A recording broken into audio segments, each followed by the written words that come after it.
queria agradecer a Elise e o professor Kassai pela gentileza do convite para apresentar o trabalho. Como a gente estava comentando, esse é um dos primeiros artigos que eu tenho feito sobre relato integrado, né? Tem alguns outros que já estão aí na linha de produção. E a gente estava comentando, batendo um papo sobre o fato de que quando você termina um trabalho, você sabe que ele só está meio que no modelo mais ou menos razoável para você apresentar para a comunidade acadêmica, receber as críticas, os comentários, fazer os ajustes, refletir sobre a pesquisa, né? Isso é o ponto fundamental. Então eu sou Alternate Council Member do DRC, né? Um membro substituto do DRC, o professor Wellington Rocha, que é presidente da FPCAF, é o membro titular. E nós compartilhamos essa atividade. Então, o DRC ele se reúne 2 vezes por ano em lugares diferentes do mundo. A primeira reunião agora em abril foi em Nova York, eu estive presente, foi na New York Security Society Analysts, né, a Sociedade de Analistas de Títulos e Valores Imobiliários de Nova York. E a segunda vai ser agora em outubro em Amsterdã, na Holanda. Eu também estarei presente, que é na espécie da agremiação dos contadores locais, né? no Conselho dos Contadores Locais. Então, o que nós discutimos nessas reuniões do DRC, o que é discutido, que pauta que é levada para lá? Primeiro, como é que esse formato, ou essa metodologia de reporte tem sido divulgada no mundo inteiro, né? Acho que vocês já devem ter visto que o Integrated Reporting ele não tem uma cara, um formato padrão, ele é baseado numa estrutura conceitual, e é sobretudo essa ideia que vigora para que cada empresa possa oferecer para o mercado a informação mais coerente, mais ajustada ao seu modelo de negócio. Tá? Então não faria sentido você ter, por exemplo, um relato integrado pré-formatado, como se fosse a espécie de um checklist, para que as empresas fossem lá e fizessem somente essa caracterização e não necessariamente tivesse uma prática do Integrated Thinking, né, que é o pensamento integrado. E automaticamente o que nós discutimos primeiro é a maneira como o relato integrado tem sido adotado no mundo inteiro, tem sido aceito no mundo inteiro.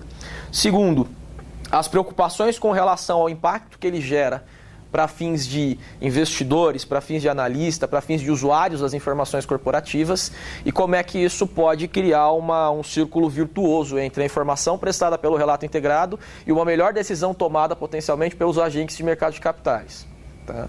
Um outro ponto que é sempre muito bem discutido dentro das relações, das reuniões com o Integrated Reporting, é sobre o impacto disso para fins de uma mudança de comportamento. Né? Então isso é fator fundamental.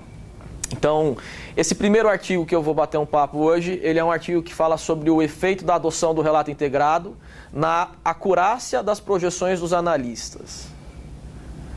Né? O que é a acurácia da projeção do analista? Como é que você mensura isso? Primeiro, por que analista? Né? Por que o analista é relevante dentro dessa discussão? Então, é mais ou menos o que a gente vai discutir hoje. Evidências vindas aí de mercados emergentes, né, dos emerging markets. Eu sou o primeiro autor desse artigo, o professor Wesley Mendes, da Fundação Getúlio Vargas, é o segundo autor, o professor Marco Fazan, da Universidade de Veneza, é o terceiro autor, e o professor Alexandre Broedel, aqui da faculdade, é o quarto autor. Né? Então, nós temos trabalhado dentro dessa temática. Se a gente começar pela introdução, né, basicamente, o que nós temos é que aspectos de sustentabilidade e relatórios corporativos, né, tomando como premissa uma projeção de médio e longo prazo, okay, tem sido basicamente discutido há algum tempo. Tá? Como é que uma empresa prova que ela tem continuidade para fazer aquilo que ela vem fazendo ao longo dos últimos anos para um período indefinido de tempo futuro? Essa talvez seja a grande preocupação que se tem do ponto de vista do mercado de capitais, dos investidores do mercado de capitais. Basicamente, quando você fala uma empresa ela é sustentável dentro daquilo que ela faz, né? Nós no mundo de contabilidade e finanças chamamos sustentabilidade de continuidade. Né? Um sinônimo para sustentabilidade é continuidade. Aquilo que você vem fazendo nos últimos 100, 50, 30, 40 anos, enquanto corporação, enquanto entidade, é viável para os próximos 20, 30, 40, 50, 100 anos? A forma como você obtém recursos, a forma como você transforma esses recursos e a forma como você devolve isso para uma sociedade que tem interesse nos seus produtos ou serviços, é sustentável para os próximos períodos, para os próximos exercícios? Então esse claim, né, essa busca por sustentabilidade e continuidade, ela passa pelos relatórios corporativos. Né? Ela passa pelos relatórios corporativos. Então, há uma discussão muito grande e sempre estabelecida aí nos últimos 30, 40 anos sobre a questão de assimetria informacional. Né? Quando nós tomamos lá os papers de teoria da agência, do Jason Mackman, de 76, teoria da propriedade, do Berlin Means, de 1932, Moderna Sociedade de Ações, a gente sabe que existe uma relação de assimetria informacional. Quem está dentro de uma empresa sabe muito mais sobre o futuro da empresa do que quem está fora. E esse é um problema conceitual e prático muito interessante de ser pensado e muito relevante para os acadêmicos de finanças e contabilidade, porque automaticamente investidores e credores, na maioria dos casos, não estão dentro das empresas, eles estão fora das empresas. Então, qual a garantia que eu tenho, que eu vou colocar o meu recurso nessa companhia, eu credor, por exemplo, e vou ter de volta a principal mais juros? Qual a garantia que eu tenho que eu vou comprar ações dessa empresa e vou ter de volta retorno daqui 10, 15 anos? Por exemplo, uma entidade fechada de previdência complementar, um fundo de pensão fechado. Como, por exemplo, esses grandes fundos que tem no Brasil, Postales, Petros, Previ. Ele tem que garantir, daqui 25, 30, 40 anos, um benefício de aposentadoria para os contribuintes que durante uma boa parte da sua vida economicamente ativa fizeram contribuições para esse fundo. Como é que esse fundo garante que ele vai ter dinheiro suficiente para devolver para os contribuintes essa pensão, essa aposentadoria? Então ele precisa ter alternativas de investimento. Como é que eu olho para as alternativas de investimento? Eu preciso de reportes corporativos. E aí, automaticamente, eu caio nessa discussão. Mas será que esses reportes eles estão muito limítrofes à visão de curto prazo?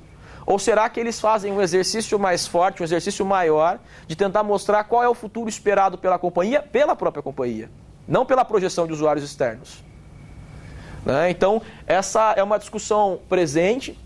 Isso meio que modelou o Integrated Reporting, tá? Sob a égide do International Integrated Reporting Council, que é quem emitiu o framework, né? Quem emitiu essa estrutura conceitual. E automaticamente o que nós temos é que esse processo ele tem muitos pontos positivos, mas ele ainda é muito incipiente. Ele ainda é muito razoavelmente novo. Tá? Primeiro, nós não sabemos muito se a forma de se produzir um relato integrado deveria ser por imposição ou por escolha. Os países devem obrigar as empresas a fazerem relato integrado ou os países devem deixar para que elas façam por vontade própria? Tá? Essa é uma discussão que ainda resta em aberto. Okay? Mas o que nós sabemos hoje?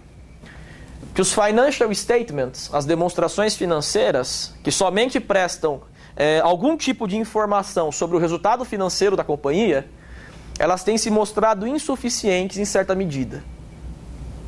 Ok? Porque quando eu falo, por exemplo, numa demonstração financeira, num financial statement, acredito aqui que nunca vocês tenham visto uma demonstração contábil elaborada, por exemplo, em bem-estar, cuja unidade de elaboração foi bem-estar.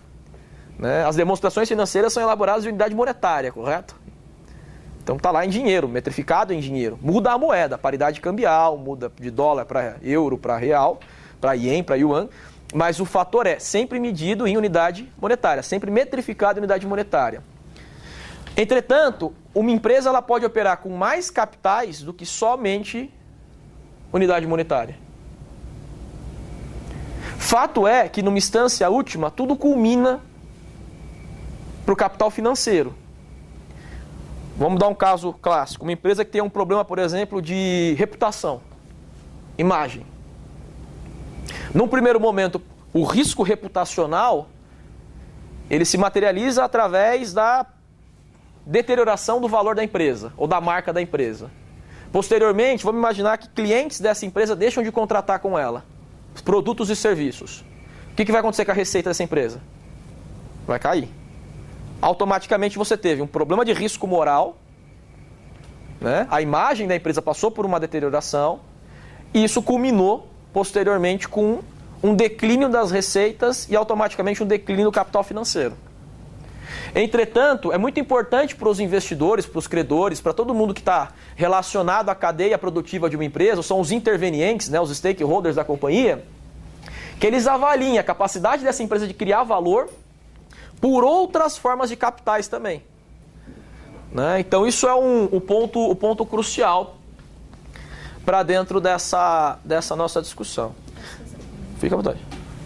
Eu acho que a gente comenta bastante nas aulas como capital não financeiro, né? E aí o Flores está colocando aqui como tudo no final vai ter um resultado financeiro.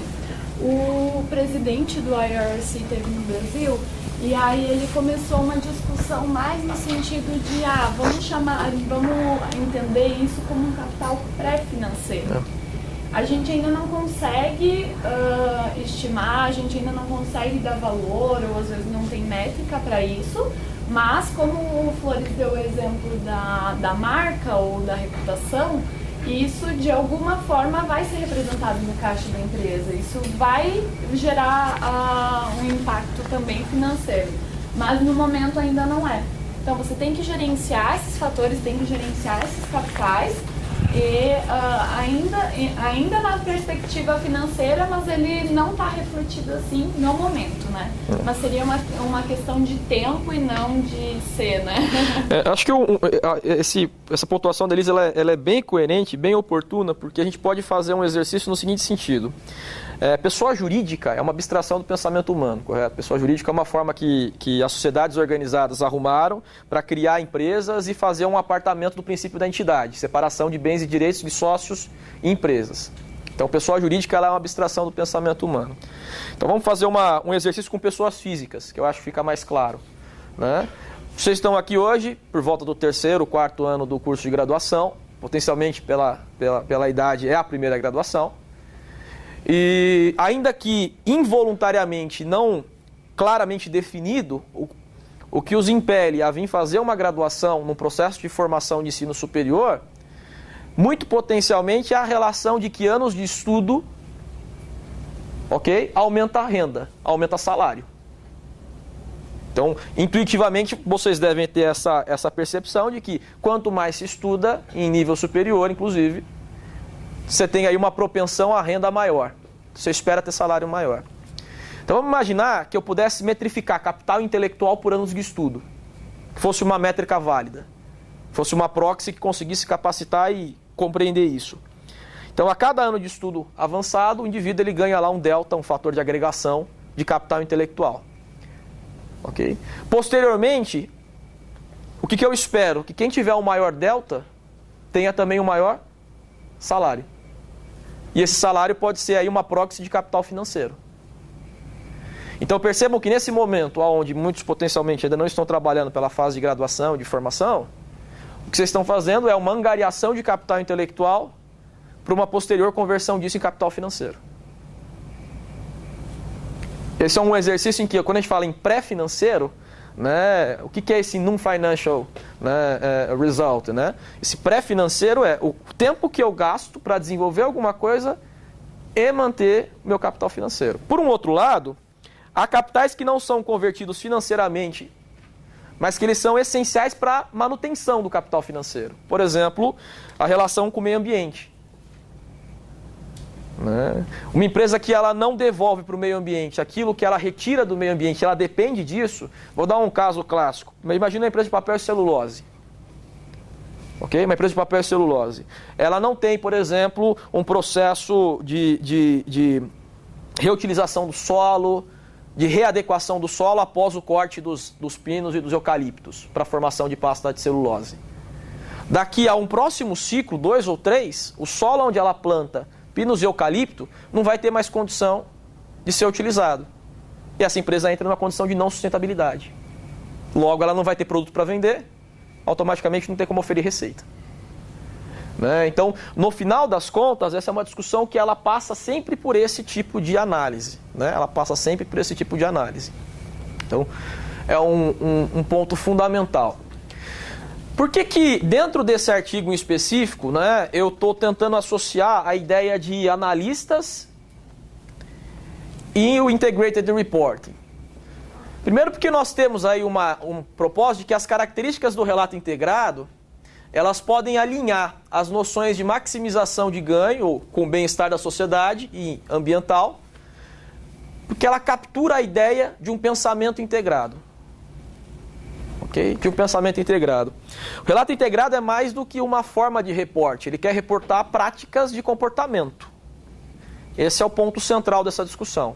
Se você reporta alguma coisa que você não pratica, o teu relatório ele fica esvaziado de sentido. Ele é um relatório de forma, mas ele não tem essência. Então, a partir do momento que eu começo a revisitar os meus processos e procedimentos, pensando sempre na adequação desses processos e procedimentos, à luz dos capitais lá discorridos, à luz da sustentabilidade empresarial, e eu reporto isso para o mercado, eu permito que usuários externos da informação corporativa, que eles consigam enxergar a maneira como eu faço a gestão da empresa. E essa gestão, uma vez bem feita, ela é um bom indicador de sustentabilidade financeira, que é a continuidade, como a gente estava falando anteriormente. Então, a ideia do relato integrado é relatar práticas. Relatar práticas. Por isso que é muito importante a participação da academia nesse processo, como se fosse uma espécie de confrontação. Aquilo que você diz que faz, é de fato o que você faz? Ok? Esse é um ponto fundamental. Aquilo que você diz que faz, é de fato o que você faz? Então, há uma expectativa de alinhamento, né, entre esses documentos e a prática de mercado. Dessa forma, a adoção do relato integrado cria uma oportunidade singular para que as companhias possam melhor expor o seu modelo de negócio. Melhor expor o seu modelo de negócio. O que é essa ideia do modelo de negócios? Isso é uma coisa a ser bastante discutida, sobretudo nos cursos de graduação, porque nós equivocadamente nos levamos muito mais pela ideia do setor como sendo um modelo de negócios. Então, vamos pegar um exemplo clássico. Se eu falar para vocês McDonald's, todo mundo vai pensar em fast food, todo mundo vai pensar em uma empresa que atua no segmento de alimentos, correto? Só que a matriz da McDonald's, que fica lá em Chicago, em Oak Brook, ela faz macro divisões das suas redes no mundo inteiro. Então ela tem master franqueadores, macro franqueadores. Então ela tem um macro franqueador no Brasil, por exemplo. Só que esse modelo de negócio começou há mais ou menos 20, 15 anos atrás. Antes a rede era toda da própria matriz, ele vendia franquias. Há 20 anos atrás, o principal negócio da McDonald's era a venda de hambúrguer. Okay? Hoje, o principal negócio da McDonald's é receber royalties e pagamentos pela utilização da estrutura fixa, aluguel. Meu modelo de negócio não é mais vender hambúrguer. Quem tem que vender hambúrguer é meu franqueado, meu master franqueado. Eu que sou o dono da marca, proprietário da marca, eu franquio isso, te dou um direito de uso da marca e cobro royalties em virtude disso, te deixo usar os prédios que já eram no meu antigo modelo de negócios, né? E aí te cobro um aluguel por isso. Então, percebam que muitas vezes o modelo de negócio não é tão claro. Né? Se a gente tomar um exemplo mais atual, as empresas que operam com cryptocurrency, por exemplo, moedas como Bitcoin, qual é o modelo de negócio dessas empresas? Como é que elas monetizam no final do dia a atividade econômico-financeira que elas desenvolvem? Como é que elas fazem caixa? Essa é a pergunta fundamental. E a forma como elas fazem caixa hoje é uma forma que é sustentável, contínua e perene? Então esse é um atributo bem relevante. Bom, o que tem saído em termos de pesquisa no mercado, né, na academia com relação à adoção do relato integrado? Então a gente tem uma situação bastante singular no mundo, que é na África do Sul. A África do Sul é o único país, pelo menos até a atualidade, em que a adoção do relato integrado, a emissão de um relato integrado, ela não é optativa, ela é compulsória. Então todas as empresas listadas na Johannesburg Stock Exchange, né, na Bolsa de Joanesburgo, elas são obrigadas a emitir um relato integrado. Okay? Então, alguns pesquisadores têm se debruçado muito sobre a África do Sul pelo fato de você ter uma massa maior de empresas a serem estudadas ali. Então, por uma questão metodológica de amostra, lá a amostra é maior, alguns pesquisadores estão se debruçando sobre o mercado sul-africano. E o que tem sido verificado? Por exemplo, né? A professora Mary Barth, em 2016, junto com alguns outros pesquisadores, ela emitiu um trabalho em que eles avaliaram aquilo que é chamado de Integrated Reporting Quality, a qualidade do relato integrado. Então a Ernst & Young, uma das Big Four, a maioria de nós conhecemos, ela ela tem uma métrica e computa a qualidade do relato integrado. É uma métrica que vai de 0 a 100. 0, baixíssima qualidade, 100, altíssima qualidade.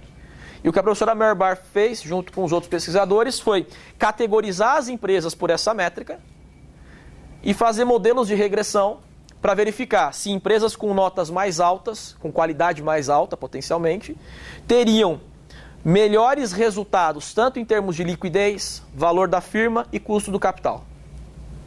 Então o que eu espero? Que empresas que tenham melhor relato integrado, pelo menos eram as hipóteses do trabalho, que elas tivessem menor custo de capital, que elas tivessem melhor liquidez, ok? E que elas tivessem menor distância entre o mínimo preço cotado num dia com o máximo preço cotado no mesmo dia. Essa é uma medida que a gente chama até de assimetria informacional, que é uma medida chamada bid-ask spread. O mínimo preço pelo qual alguém vendeu uma ação, o máximo preço pelo qual alguém comprou uma ação. Se as informações forem boas e forem simétricas para o mercado, eu espero que isso não se distancie muito. Se nós sabemos mais ou menos a mesma coisa sobre uma empresa, não há muitos motivos para você me vender alguma coisa que vale 10 por 5 e não há muitos motivos para eu comprar alguma coisa que vale 10 por 18. Então os preços têm que ser concentrados mais ou menos proximamente de 10. Então é isso que foi pesquisado e eles encontraram aí bons resultados, tá? Bons resultados de que isso funcionou. Empresas com melhores scores, melhores notas, pontuações nessa métrica, nessa proxy de qualidade do relato integrado, teriam menor custo de capital próprio, teriam menor diferença do bid-ask spread e teriam maior liquidez. Tá? Então foi um primeiro ponto. Uma segunda pesquisa que está agora no Prelo, está em publicação no The British Account Review. Bernard Stark, 2016, publica agora em 2017. Eles estudaram o efeito na África do Sul, ainda na África do Sul, tá? Da acurácia dos analistas sobre a qualidade dos relatos integrados, que é mais ou menos uma coisa muito próxima do que eu fiz no meu trabalho, só que numa amostra cross-country. Então, o que eles verificaram? Imagina que você pega o lucro por ação, ok? Lucro líquido da empresa dividido pela quantidade de ações que a empresa possui. Imagina que você é um analista, hoje em 2017, e você quer prever o lucro por ação da empresa lá em 31 de dezembro de 2018. Então você vai lá e faz uma estimação, correto? Você vai lá fazer um modelo de valuation, vai fazer algum tipo de análise para dizer o seguinte: eu acredito que no final do ano que vem, o lucro por ação dessa companhia vai ser 0,30.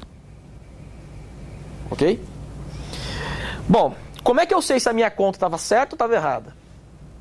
Faço a conta hoje, espero publicar o resultado de 31 de dezembro de 2018, comparo aquilo que eu projetei contra aquilo que foi realizado, tiro a diferença, certo? Um subtrai um menos o outro.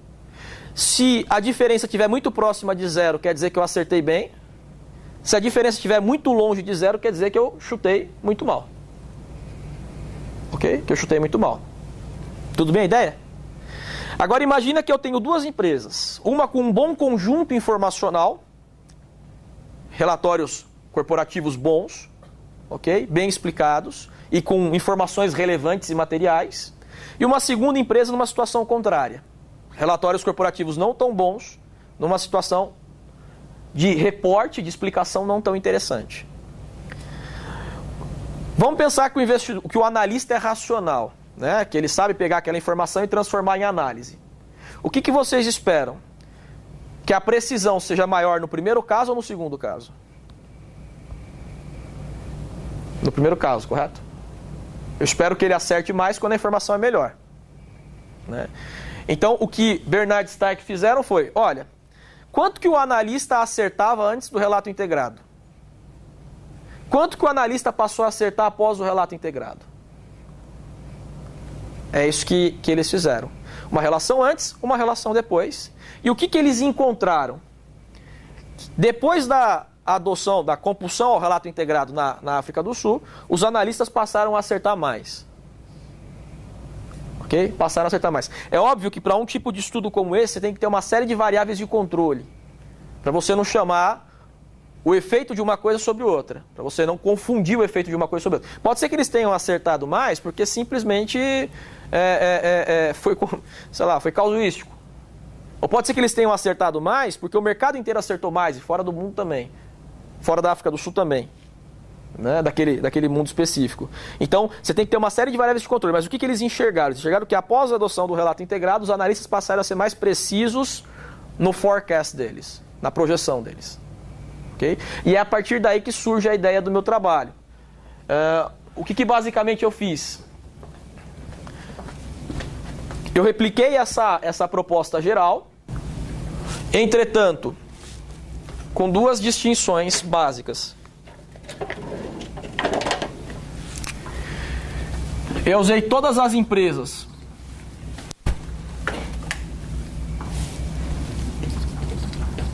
que adotaram o Integrated Reporting. Então eu não fiquei preso à África do Sul. Tá? Eu não fiquei preso à África do Sul. Isso dentro de um período de 2009 até 2016. Ok? 2009 até 2016. Tomando como data de adoção o ano em que as empresas efetivamente passaram a produzir o relatório. Então teve empresas que passaram a produzir o Integrated Reporting já em 2013, quando o DRC publicou o framework dele. Ok? Houve casos em que as empresas passaram a adotar a partir de 14, houve casos em que foi a partir de 15, e houve casos, inclusive, que as empresas participavam do programa piloto, que foi um pouco antes, entre 11 e 13 aí, nessa janela. Tá? Então, é uma construção nesse sentido, uma primeira construção nesse sentido. Tudo bem essa ideia? Tá. O que eu considerei mais? Eu considerei uma ideia de um grupo de tratamento e um grupo de controle. O que é um grupo de tratamento e um grupo de controle? O grupo que eu estou interessado em observar se o comportamento mudou, metodologicamente falando, é o grupo das empresas que adotaram o relato integrado. Correto?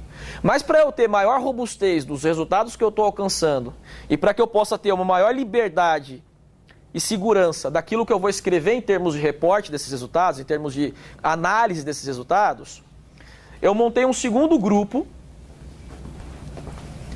Então isso aqui é o meu grupo de tratamento.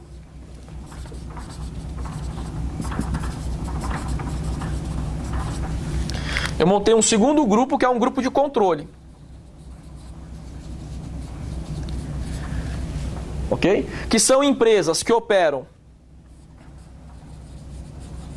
nos mesmos países que essas companhias onde eu encontrei a adoção do relato integrado, que operam nos mesmos setores, ok? Mesmos países, mesmos setores, porém, que não adotaram o relato integrado.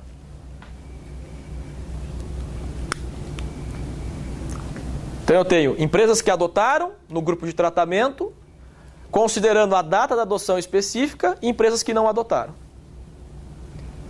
Essa metodologia ela é muito parecida, por exemplo, com aquilo que é feito nos estudos da medicina. Você pega um grupo de pessoas que partilha de uma determinada patologia ou alguma característica, você divide esse grupo de pessoas em dois grupos, dois subgrupos. Um grupo você vai chamar de grupo de tratamento, onde você quer testar, por exemplo, o efeito de um determinado medicamento. No outro grupo você controla para saber se as variações do grupo de tratamento foram mais ou menos similares às variações do grupo de controle. Então você usa um contrafactual, o fato é aquilo que você está tratando, o contrafactual, para ter algum tipo de segurança de que aquilo não é mera relação por acaso. Né? Então você tenta formar um grupo mais ou menos homogêneo. Você considerou a África do Sul? Não, aí tem um ponto. Quando eu faço isso, eu já não posso mais colocar a África do Sul, concorda? Porque se na África do Sul todo mundo foi obrigado a adotar, eu não vou ter controle. Então, se todas as empresas que adotaram o relato integrado, aí a palavra adotaram ela tem que ser vista no sentido estrito mesmo. Quando você adota alguma coisa, você parte do que você poderia fazer ou não fazer. Existe adoção compulsória? Adoção compulsória é obrigatoriedade, correto? Daí eu tive que tirar a África do Sul desse primeiro contexto, embora eu utilize as empresas da África do Sul para fazer testes de robustez depois. Ok? Mas num primeiro momento eu tive que tirar a África do Sul dessa composição do grupo de tratamento porque eu não teria grupo de controle. Dentro das técnicas estatísticas aí mais sofisticadas, né, você tem uma coisa chamada controle sintético. Ok? Controle sintético. Nesse artigo eu ainda não fiz, mas é muito potencial que até o fim dele eu já consiga ter feito isso. Né? Mas seria uma forma de trazer de novo a África do Sul para o grupo de controle e inserindo empresas de controle sintético, no grupo de tratamento, perdão, inserindo empresas de controle sintético no grupo de controle. Tá?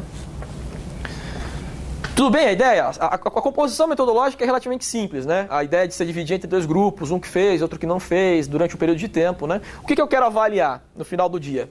Eu quero avaliar o efeito grupo de tratamento e o efeito tempo, antes da adoção e após a adoção. Então o que eu quero avaliar é a interação entre quem adotou e depois de ter adotado, comparativamente entre quem não adotou, após a adoção daqueles que o fizeram. É isso que eu quero enxergar. Né? Se tiver dúvida, por gentileza, tá? Fica à vontade de falar.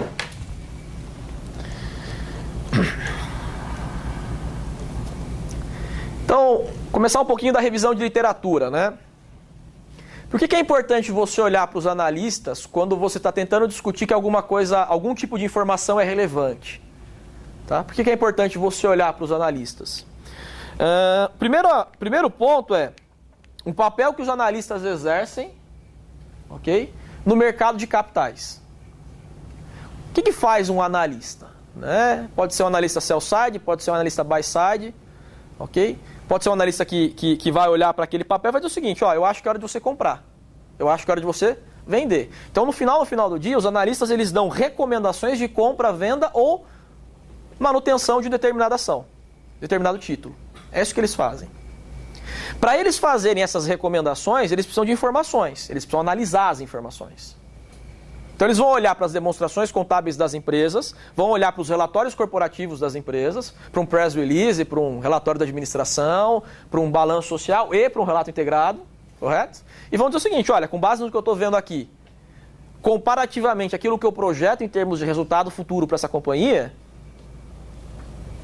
faz sentido você comprar, faz sentido você vender ou espera um pouco mais porque o cenário é muito indeciso.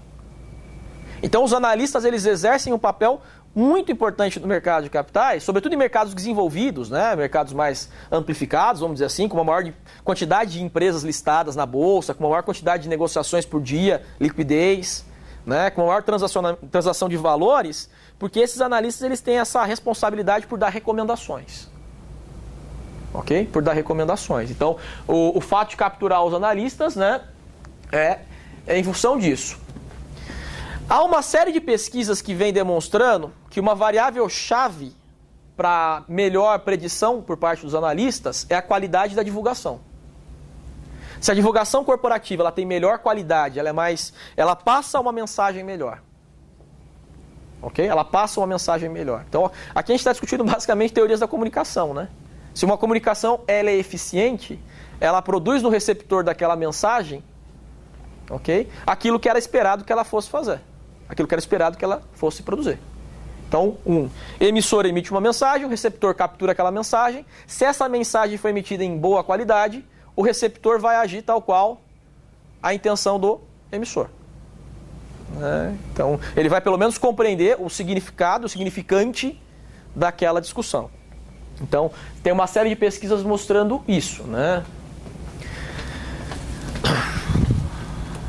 Então, alguns indivíduos encontraram que uma melhor qualidade na divulgação melhora a projeção, a acurácia da projeção, porque ela aumenta a compreensibilidade dos analistas acerca da performance futura da companhia. da performance e da visão futura da companhia, né? Uma melhor divulgação também ajuda a reduzir os custos de processamento e interpretação das informações, né? Tudo bem isso, né? Vamos tomar isso por uma outra ótica, pela ótica da teoria de finanças, né? Se você tem, por exemplo, os analistas acertando cada vez mais o número que eles estão projetando, ou os números mais fáceis de serem previstos, né? com menor volatilidade, ok? Com menor volatilidade. Isso aumenta ou diminui o risco do analista? Ou do investidor? Diminui, correto? Se você diminui o risco do investidor, o que você espera que aconteça com o custo de capital? Que ele caia. Que a relação risco-retorno, ok? É uma relação sinérgica, né? Uma relação intrínseca. Aumentou o risco, aumenta a expectativa de retorno. Diminui o risco, diminui a expectativa de retorno. Só que risco, embora na teoria do risco não tenha muito a ver com a incerteza, né? O risco é um atributo de natureza material e científica, ele pode acontecer ou não. A incerteza é um atributo de natureza psicológica, está ligado ao conjunto de crenças e valores. Risco e incerteza são muito próximos. São muito próximos. Então, se eu olho para um reporte corporativo que eu não consigo compreender direito, o que lá está sendo dito, eu não consigo compreender direito o que a empresa está querendo me dizer, se ela foi bem ou foi mal naquele exercício, a minha incerteza aumenta. E eu contamino o risco em virtude da minha incerteza. Logo, eu vou esperar o quê? Um retorno mais baixo ou mais alto? Mais alto. Né? Então, esse é o ponto fundamental. Então, a importância de se investir em relatórios que melhor apresentem a posição da companhia e aumentar a compreensibilidade dos analistas, dos investidores, dos credores sobre a performance da empresa e sobre o futuro da empresa, é uma das maneiras potenciais de você reduzir os custos de captação e os custos de transação. É isso que está se dizendo no final do dia.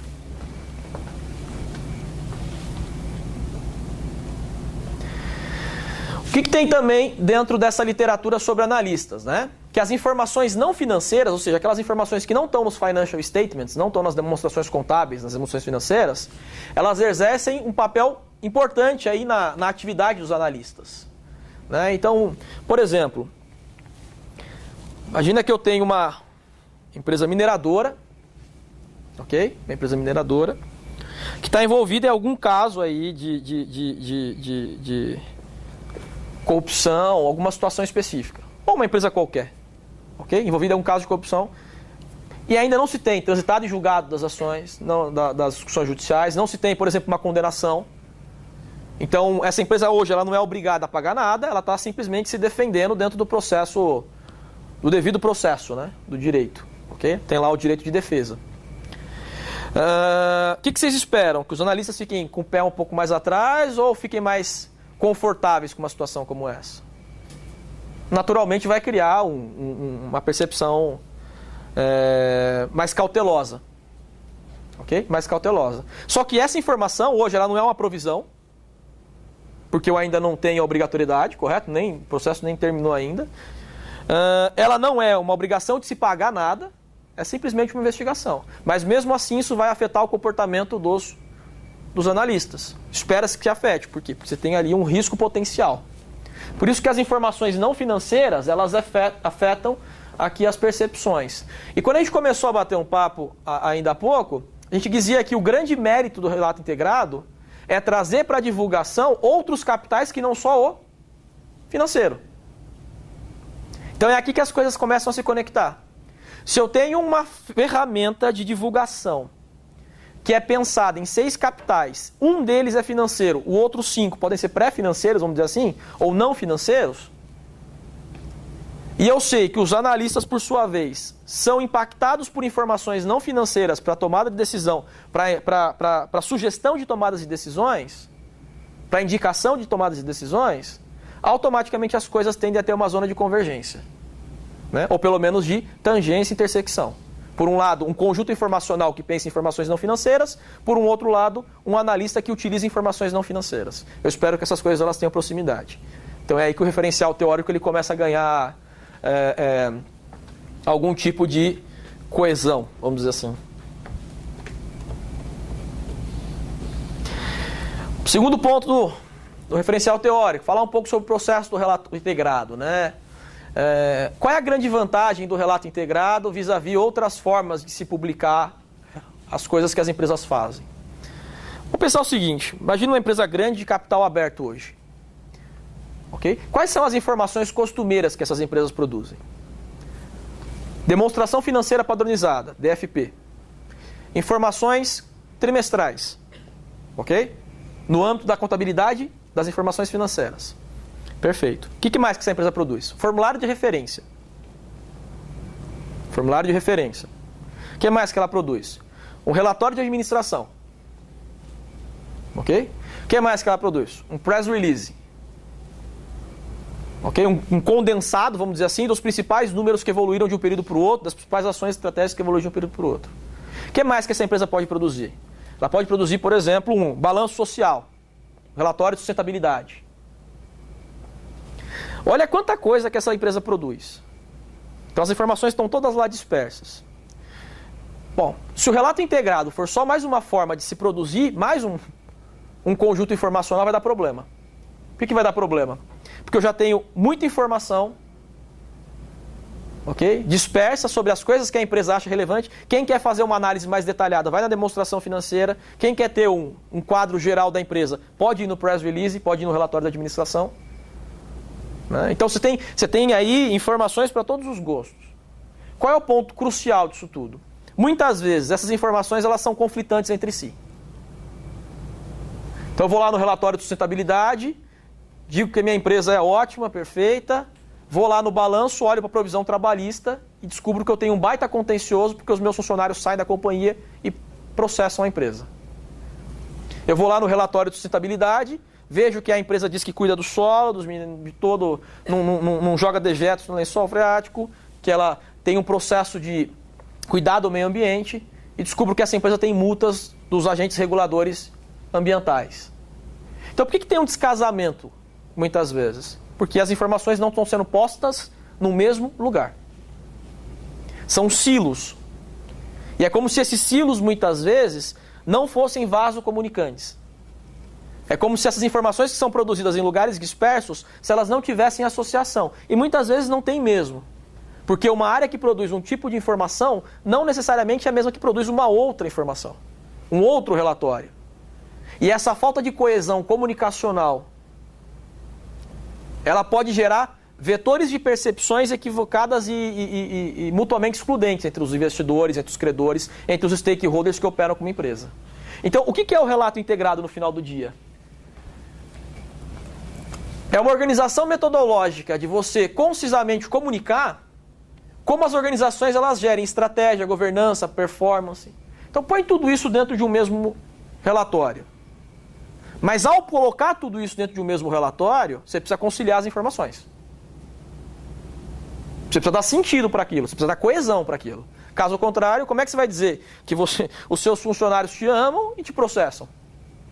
Acima da média de processos de mercado, por exemplo, para aquele setor. Né? Então, no final das contas, o relato integrado ele é um pano de fundo que te permite colocar todas essas peças no mesmo ambiente comunicacional, mas também te força ao integrated thinking, que é o pensamento integrado. Você vai ter que conciliar as informações que estão em outro lugar. Ok? Então esse é o primeiro exercício que surge, que emerge aí com o relato integrado. Qual é o segundo exercício que emerge com o relato integrado? Você tem que dar mais atenção para aquilo que é mais relevante e material. Tem muita coisa que precisa ser dita, mas nem tudo aquilo que precisa ser dito é de fato relevante, é material. Então, um segundo ponto do relato integrado é que ele faz com que as empresas que o utilizam como ferramenta de publicação, que elas voltem, né, a sua atenção para a ideia de materialidade e relevância. Tá? Materialidade e relevância. Então, duas pontes aí de pensamento. Uma sobre o papel dos analistas, a outra sobre o que o relato integrado visa oferecer. Né?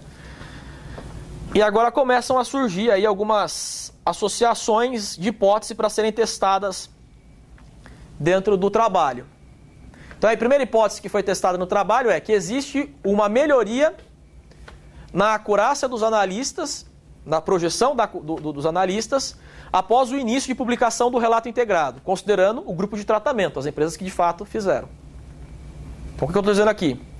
Dado esse contexto, dado esse panorama, então eu espero que as empresas que adotaram o relato integrado tenham produzido peças informacionais mais concisas, mais coerentes, e que isso tenha possibilitado que os analistas que projetam lucros e números para essas empresas, que eles tenham sido mais precisos, que eles tenham acertado mais. Tá? Essa é a primeira hipótese. Então aqui eu tenho a hipótese nula, nada disso aconteceu, e a hipótese alternativa é, isso aconteceu. Tá? E a segunda parte desse trabalho, ela está mais ou menos vinculada à seguinte ideia. Ok. Mas será que essa melhora, será que esse efeito, ele independe da condição do país? Por exemplo, imaginar o mercado norte-americano de ações. Mercado altamente desenvolvido em termos de ações, mercado acionário, benchmark, né, referência para o mundo inteiro. E você tem lá comportamentos de analistas que não necessariamente seriam os mesmos comportamentos em mercados emergentes, como o caso do mercado brasileiro. Por quê? Porque o paradigma lá é diferente do paradigma daqui.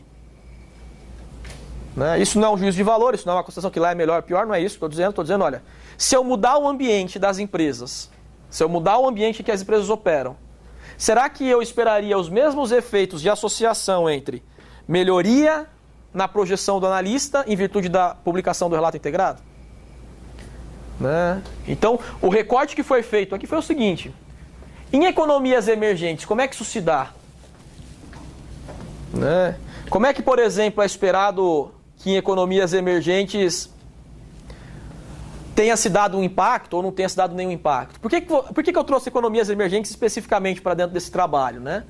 Porque nós temos aí a OCDE e a UNEP já há algum tempo estudando e promovendo iniciativas para que se melhore a divulgação voluntária de empresas que estão listadas ou empresas de países emergentes.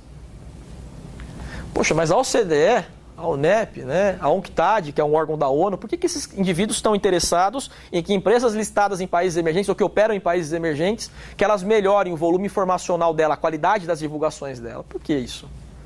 Porque é aquela relação que eu estava falando agora há pouco.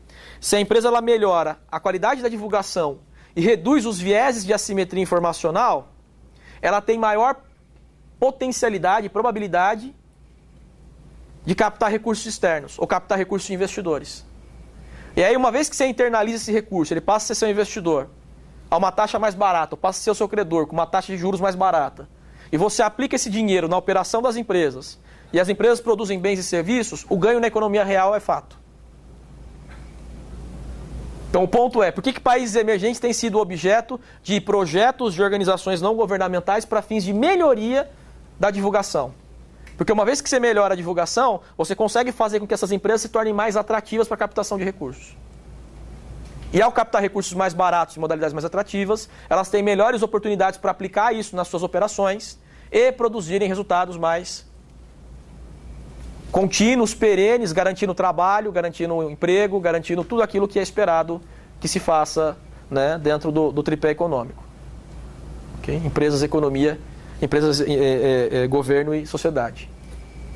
Okay? Esse é o ponto fundamental. Então aqui eu fiz um segundo recorte falando sobre esse The Emerging Markets Disclosure Project, né, que foi essa iniciativa de se melhorar publicações para as empresas nesse sentido. Então, novamente, foi listado aqui um segundo conjunto de hipóteses, né?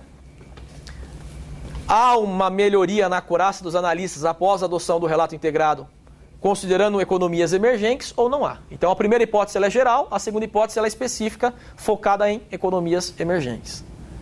Tudo bem? Tranquilo? Eu falei um pouco da composição da amostra, né? Então a gente tinha aí África, as 26 empresas listadas em 26 jurisdições, ok? 26 jurisdições. A título de curiosidade, jurisdição não é o mesmo que país, correto? O Reino Unido é uma jurisdição, a Inglaterra é um país, a Escócia é outro país, mas quando eu falo a jurisdição Reino Unido, eu estou falando da conjuntura, né? Então quando eu falo jurisdição é um ambiente onde vale as mesmas regras, ok? De direito societário, de direito tributário, vinculadas aí especificamente a essa titulação. O país não necessariamente é um sinônimo de jurisdição. Jurisdição é uma coisa mais ampla. Tá? Então, mais a África do Sul, isolando a África do Sul, considerada distintamente dado o enforcement adoption, né? A obrigatoriedade de você fazer isso lá. Então,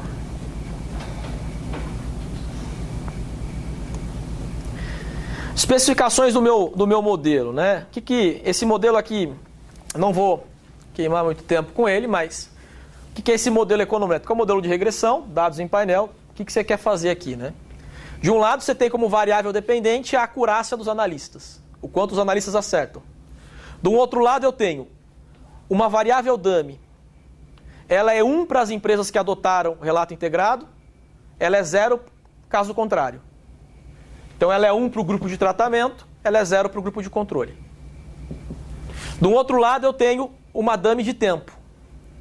Ela é 1 para o período após a adoção daquela empresa específica, ela é 0 para o período antes da adoção, caso contrário. Então eu tenho uma dummy que representa o grupo que adotou, o grupo de tratamento, uma outra dummy que representa após a adoção. Ok? Como eu quero investigar o efeito específico de quem adotou e a partir da adoção, o que eu tenho que fazer com essas dummies? A iteração. O que é essa iteração? A espécie da multiplicação de uma por outra. Então, uma empresa que adotou 1, após a adoção, 1. 1 por 1 criou uma variável 1. O efeito da adoção. Uma empresa que adotou 1. Antes da adoção, 0. Efeito da iteração, 0. Ok? Então é isso uma técnica muito comum que a gente chama de diff-in-diff, né? Modelos de diferença em diferença. Primeira diferença com relação ao grupo, segunda diferença com relação ao tempo, aí você interage as duas coisas, faz uma interação entre as coisas. Tá? Então é isso basicamente o que foi feito. Aí isso vai começar a tomar um pouco mais de complexidade, porque eu preciso fazer uma escolha metodológica. Como é que eu vou medir a adoção? Como é que eu vou medir, perdão, a acurácia? Por favor. Só voltando ali, qual que é o intuito de você fazer a adaptação? Essa aqui? Isso. Tá. Então eu estou começando a explicar, dentro da metodologia, como é que eu vou testar, ou como é que eu vou avaliar, se a partir do momento que as empresas adotaram o relato integrado, se isso produziu alguma melhoria para o analista. Então, o que é minha variável dependente? É a acurácia do analista. Então, vamos dar um exemplo aqui. Vou pegar aqui embaixo. Isso aqui é a maneira como eu computo a minha variável dependente, aquilo que eu quero explicar. Então, isso daqui é a projeção do é o número realizado, actual earnings per share. Então, lucro por ação realizado.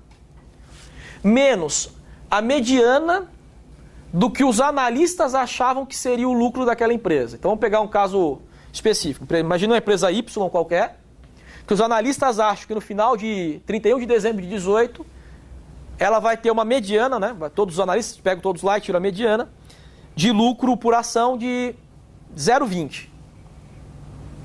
Aí eu pego lá em 31 de dezembro, espero um ano, né? Chego lá em 31 de dezembro, espero um ano e descubro que a empresa teve 0,18. Então, qual foi o nível de precisão deles? 0,02, foi o erro, vamos dizer assim. Ok? Medindo pelo erro. Depois a gente volta na normalização aqui. Aí vamos voltar lá em cima. Imagina que eu estou querendo olhar esse erro ao longo do tempo. Eu não quero olhar o erro num único momento do tempo. Eu quero olhar, por exemplo, o erro de 2009, 10, 11, 12, 13, para saber se após o início de publicação desse novo modelo de relato, esse erro diminuiu mais ainda. Então, o que eu estou querendo olhar com essa equação é o seguinte. Aqui eu tenho o erro ao longo do tempo. Ok? Se fosse uma coluna de Excel, ao longo do tempo. Aqui eu tenho todo mundo que adotou. Aqui eu tenho o período após a adoção. Aqui eu tenho a iteração entre quem adotou e o período após a adoção. O que eu espero?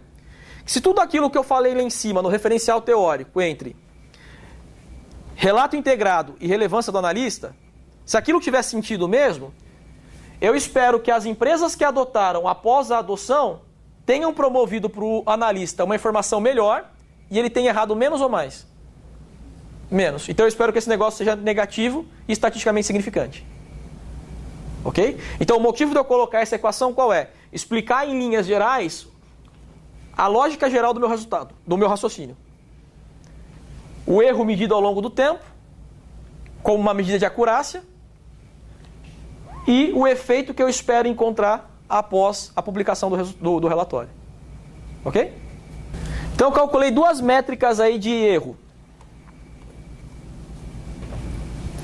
A primeira que é a diferença entre o lucro por ação realizado menos a mediana, dividido pelo market value per share, valor de mercado da empresa por ação. A segunda, mesmo numerador, e embaixo que eu tenho, actual earnings per share, o atual valor do lucro por ação. Então, no final das contas, eu estou meio que normalizando isso, porque a minha amostra é muito heterogênea. Né? Mas o que isso quer dizer? O que isso quer dizer? O quanto ele acertou, o quanto ele acertou. O quanto ele errou, o quanto ele errou. Pela diferença. Tudo bem? É isso que está sendo buscado.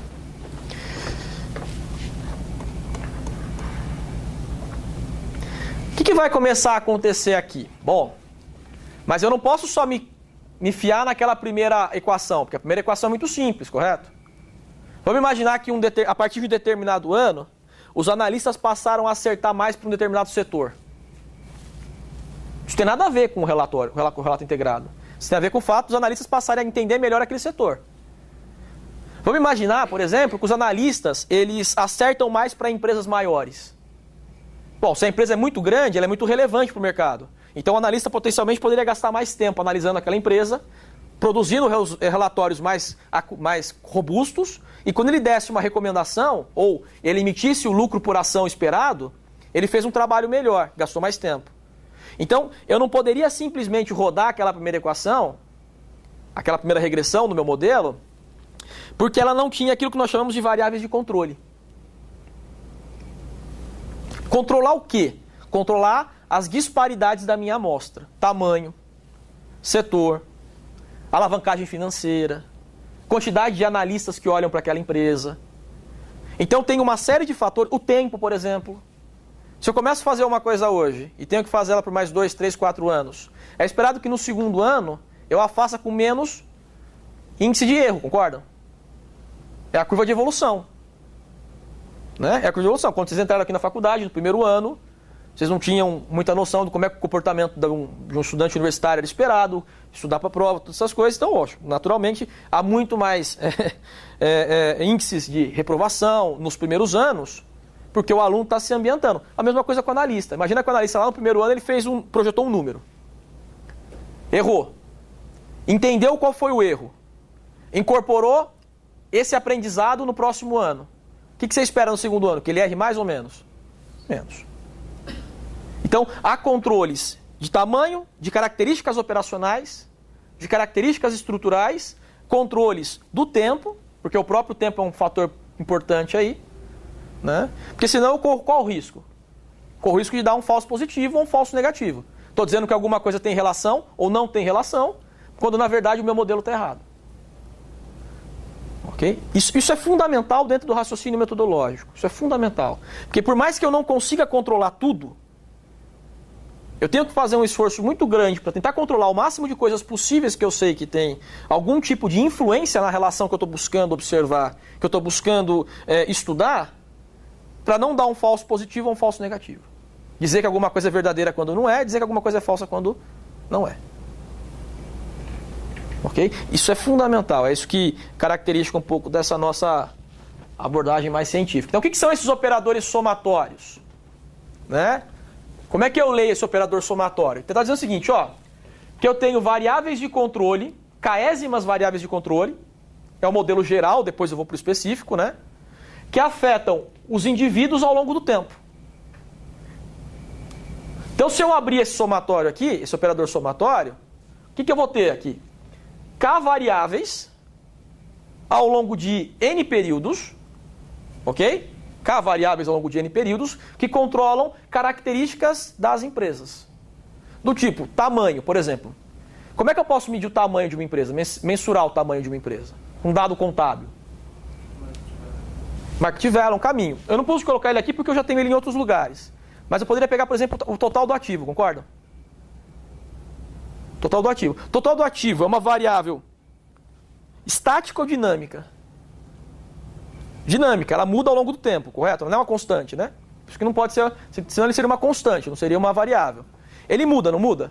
Por isso que eu estou dizendo, ó, total do ativo é tamanho. Uma variável K. Cada indivíduo tem um total de ativo.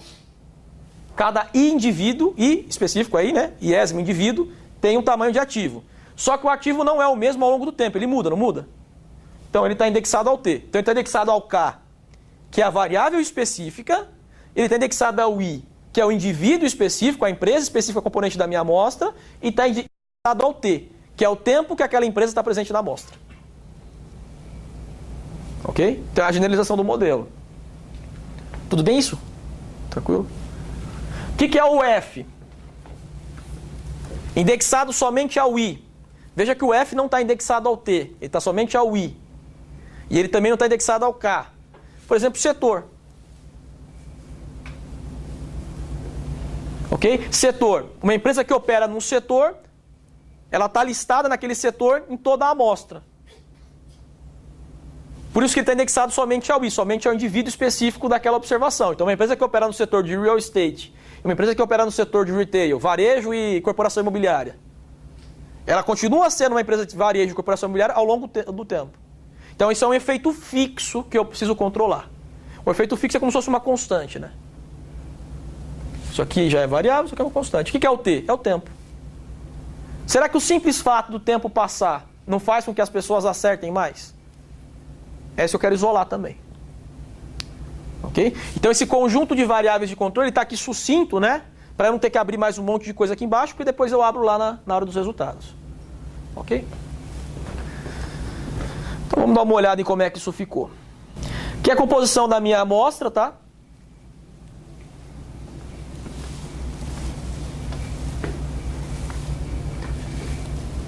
Tratamento e controle. Então, minha amostra ela tem 13.144 observações. Não quer dizer que ela tem 13.144 empresas, correto? Porque eu estou olhando aí ao longo de uma série de tempo, de 2009 a 2016, não é isso? Ao longo de 7 anos. Né? Automaticamente, eu não tenho todas as empresas se repetindo ao longo de todos os anos. Mas eu tenho algumas empresas que se repetem mais de uma vez. Então aqui ela está decomposta por país. Então olha, por exemplo, a África do Sul. 818 observações aí ao longo do tempo. É 39% do grupo de controle. Do grupo de tratamento, perdão. Mas é 0% do grupo de controle. Por que é 0% do grupo de controle? Porque lá a adoção não foi adoção, foi compulsória. Né? Olha o Japão, por exemplo. O Japão tem 588 observações no grupo de tratamento, empresas que adotaram ao longo do tempo, e o Japão tem 4.022 observações de grupo de controle, empresas que não adotaram ao longo do tempo. Então, essa é a primeira estatística descritiva por dispersão amostral. Eu vou pular a parte das estatísticas descritivas. Por favor. Você deu um peso ou levou em consideração o efeito macro do país? Não. Esse é um ponto que ainda eu não trabalhei de inserir variáveis macroeconômicas. Sua pergunta é muito boa, ela faz todo sentido, mas eu ainda não coloquei o efeito de variáveis macroeconômicas. Por que eu não coloquei? E por que os resultados não necessariamente estão equivocados por não ter posto? Porque eu controlei país. Quando eu digo, olha, há uma distinção entre países, naquele efeito fixo, né, naquele KF lá. Né? Há uma distinção entre países e eu estou controlando países como se fosse uma variável que pode influenciar a relação de um e de outro, eu estou meio que ali tirando o efeito de variáveis macro. Né? Fluxo de pagamento, dependência do capital estrangeiro, foreign direct investment, né? Coisas nesse sentido. Então, uma das escolhas metodológicas que a gente faz para não ter que colocar muitas variáveis, porque daí você começa a consumir muito grau de liberdade e aumentar o risco de multicolinearidade nos seus modelos, é você controlar por uma variável macro que potencialmente condensaria todas as nuances daquilo ali. Por um outro lado, você fala assim, mas se você quisesse saber especificamente o efeito do PIB sobre isso, aí, ou o efeito da balança comercial sobre isso, né? Você teria que fazer uma análise mais detalhada.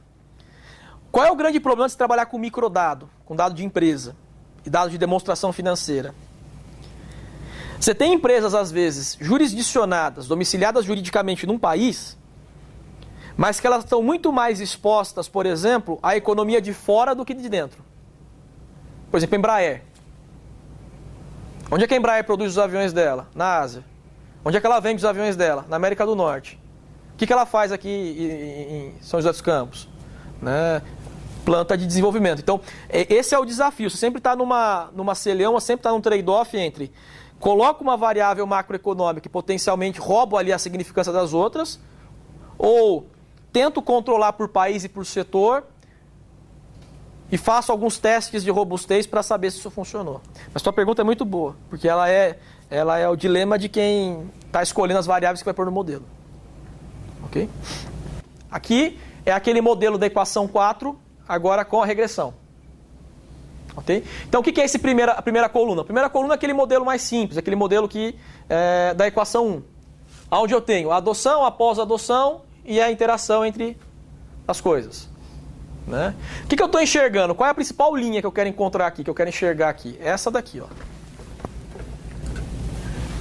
Essa é a principal linha que eu quero observar. Como é que eu interpreto essa linha? Que tem aí o asterisco denotando que a variável adopt IR, grupo de tratamento, a variável post IR, após o relato integrado. Como é que eu enxergo? Como é que eu entendo isso? Bom, veja o seguinte. Sinal, primeira coisa que eu vou avaliar, o sinal do parâmetro estimado. Da estatística estimada.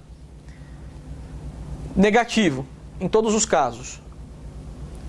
O que ele está denotando, ainda sem observar a significância estatística, é que todas as regressões que eu fiz, ok? Todas as regressões que eu fiz, as empresas que adotaram o relato integrado após a adoção tiveram, ok? Um menor erro por parte dos analistas, comparativamente ao lucro projetado e o lucro realizado.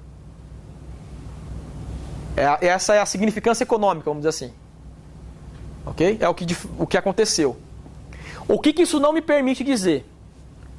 Que se alguém adotar o relato integrado daqui 2 anos, 1 ano, que ele vai reduzir o erro do analista. Os meus dados são dados retrospectivos.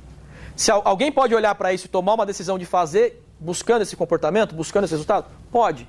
Naturalmente, necessariamente vai alcançar esse resultado? Não. Não necessariamente. O que eu estou dizendo há uma relação entre dados pretéritos, dados passados, de adoção e efeito negativo. Não consigo afirmar que isso vai se repetir para o futuro. O que eu encontrei mais para frente? Significância estatística. O que é significância estatística? Que esse comportamento ele não foi estatisticamente desprezível. Ele foi estatisticamente significante. Quer dizer que para as empresas que estão no grupo de tratamento, aqui na equação 3 e 4, nessas duas colunas, menos 0,20 e menos 0,19, com 3 estrelinhas aqui, quer dizer que as empresas reduziram o erro do analista com um nível de significância de 0,01. Né? 0,01. Que elas são diferentes do grupo de controle. O comportamento dessa série é diferente do grupo de controle em 0,01. É pensar mais ou menos o seguinte. Imagina que isso aqui é meu grupo de tratamento. Aquelas empresas que eu...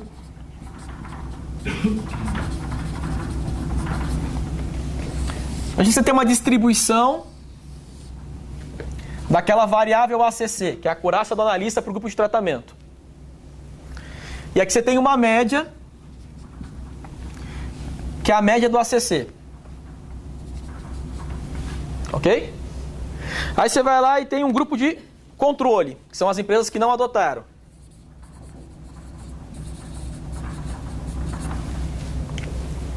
Certo? Grupo de controle, que são as empresas que não adotaram. Você tem o ACC, linha, barra linha, a média da acurácia dos analistas, aquela nossa medida, para grupo de controle, a média da acurácia dos analistas para o grupo de tratamento. Quem adotou, quem não adotou. Só que isso aqui vai se distribuir ao longo do tempo, uma série de distribuições, né, ao longo do tempo. Eu tenho vários anos aí que eu estou olhando. O que essa significância estatística diz? Que para o caso de cima é menor do que para o caso de baixo. Ok? Menor quanto? Se eu sobrepusesse a distribuição de cima na distribuição de baixo,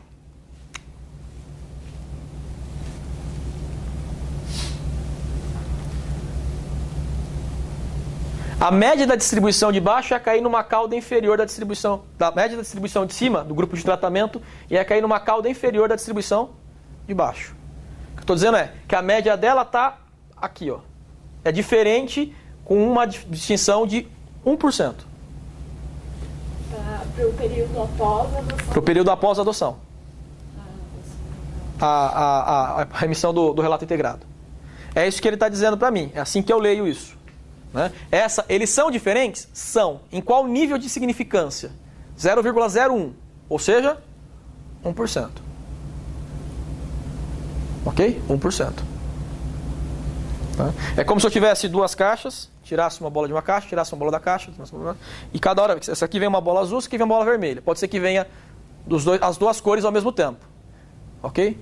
Qual é a chance de vir as duas cores ao mesmo tempo? Não vou falar chance porque isso envolve futuro, mas qual seria a chance nesse período de vir ao mesmo tempo? 1%. Poxa, se é 1%, é baixa ou é alta a chance de serem iguais? Baixa. Então logo ele é diferente. Ok? No final do dia, isso aqui é um teste de hipótese, né, mais sofisticado, vamos dizer assim. Né? Um teste. Por que ele é mais robusto? Porque eu tenho que controlar várias coisas. Vocês perceberam que aqui vai formando meio que um triângulo? Por quê? Porque eu vou colocando mais variáveis de controle. Cada vez mais eu vou controlando mais coisas, né? Até uma hora que eu chego aqui embaixo, ó. Efeito fixo do setor, efeito fixo do país, efeito fixo do ano, né? Até que eu vou... Olha como o meu R quadrado, a medida de explicação do modelo para aquilo que ele, da variável dependente, ele vai aumentando. Vai saindo de 9 e vai até 81. Por que vai até 81? Porque eu estou colocando mais variáveis. Ok? Mas o que me interessa especificamente é aquilo lá.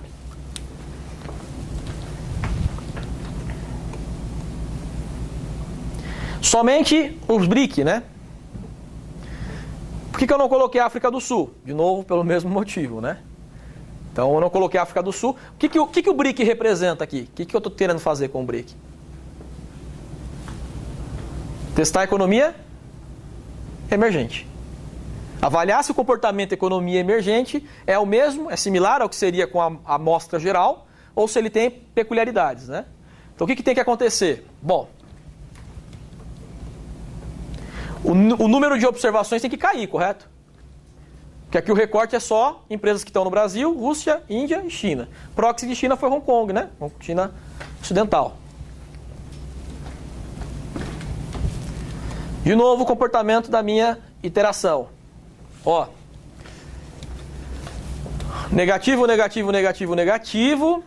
E, em alguns casos, eu tive aí um aumento do coeficiente estimado. Né? O coeficiente estimado ele tem aí um número maior. Quer dizer que, para esses países, fez mais efeito, ou potencialmente fez mais efeito a adoção. Publicação de um relato integrado. Que vai um pouco em linha com aquele projeto que eu mostrei lá em cima do Disclosure Project de Emerging Markets. Onde a ONU, por meio da UNCTAD, a OCDE, começaram a incentivar empresas de países emergentes a debruçarem, prestarem mais atenção sobre o tipo de informação que elas prestam para o mercado. Ok? Elas prestam para o mercado. Foi percebido isso também na adoção dos IFRS, né? Que nos países onde o disclosure não era tão bom quanto em países desenvolvidos, o efeito é maior, né?